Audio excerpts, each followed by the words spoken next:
he should be impeached. That's not only because of what he's done.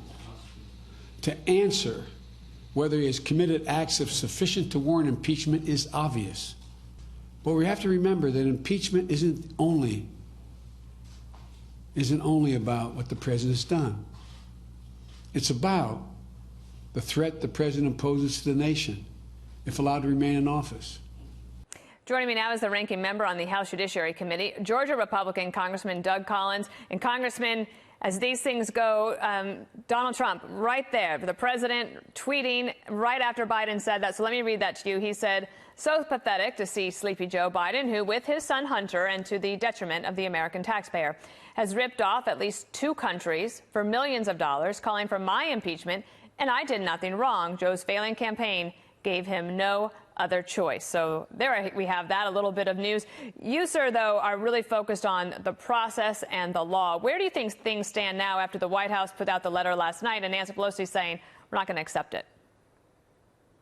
Well, it's really interesting, Dana. It's good to be with you because if you even look at the statement that Speaker Pelosi said, she's assuming the president's guilty. Look at what she said. She said that the White House is continuing to hide, his actions. That's not true. And I think it's a disservice to the American people. And the Speaker needs to be more careful with what she says because they have not been in an impeachment inquiry in any historical fashion. The Clinton investigation in the late 90s, the Nixon impeachment series, there was always a fairness issue. And the American people are beginning to see that Nancy Pelosi and Adam Schiff like going behind closed doors where nobody can examine what they're doing, where they can only leak out information that they want to have. And nobody in this country believes that that's American. They believe when they look at it on its face value, they may not even like what the president's doing. They may disagree with it, but they do not believe that it should be done in an unfair way. And that's what she's doing right now. There was a little bit more back and forth. This is the acting OMB director, Russ Vought.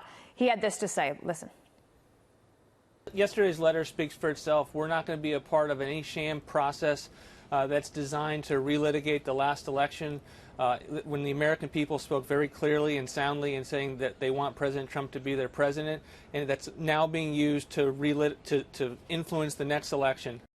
And Adam Schiff, the chairman of the House Intel Committee, he tweeted this, saying that the White House says there's nothing wrong with pressuring a foreign government to intervene in a U.S. election. They say they will not cooperate with an impeachment inquiry unless it's on their terms. They mean the president is above the law. The Constitution says otherwise. Since you are a lawyer, to make it very clear for folks, the Democrats maintain that they don't have to hold an actual vote on impeachment in order to then actually charge the president with obstruction. Is that how you read the Constitution? No, what I read here is what the House has done in its historical preference. Let's put this back where it needs to be. This needs to be in a due process hearing because when the House comes together to form an inquiry, that is their discussion to see if there's something actually there that they will then take and write articles of impeachment, which there are the actual documents in which you would impeach a president with that would actually go to the Senate. The problem they're having here is every time, and I've lived through the circus of the House Judiciary Committee this year, which really is not about Mueller. It's not about the Ukraine. This is about a 2016 election moving into a 2020 election. And for everybody out there, just please follow this very closely.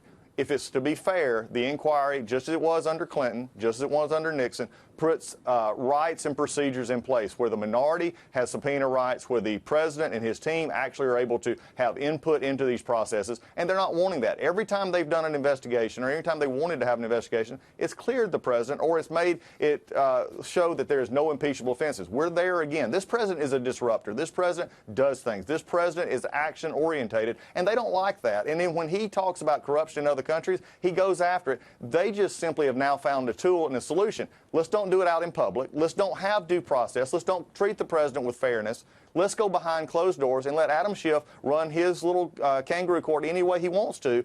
But people out there understand this, Dana. Anybody who's ever been accused of something understands in America you have the right to defend yourself. And Nancy Pelosi and Adam Schiff, Jerry Nadler, and the rest of their crew don't like that because they've gained nothing in 9 months. And the people are starting to understand that. Let me ask you one last question. For a long time, the Speaker, Nancy Pelosi, had been tapping the brakes. She did not want to go to this impeachment inquiry. And now it feels like it's on hyperspeed. And I've just been told recently, in the last couple of hours, that because of the president's letter in which he says we're not participating in this, she might actually speed things up and go forward with a vote, an article of impeachment on obstruction. Do you think that that could happen as soon as next week? I don't think it'd happen as soon as next week. If Speaker Pelosi is willing to put her speakership, the House majority on the line, if she's willing to try and interfere with really what I see as a 2020 election, if she's willing to go forward to the American people and explain to the American people why she's being unfair, why she's being un-American, why she has not asked for due process, why she doesn't want to do it properly, then that's a choice that she's going to have to make. But this president has been very clear in everything that he's done. She is the one that's deceiving the American people, and we've got to understand, if she's wanting to do this on obstruction, she's doing what I'll call an Al Green impeachment. She's just writing up things, taking it to the floor, and then she's going to force her members to have to vote on it.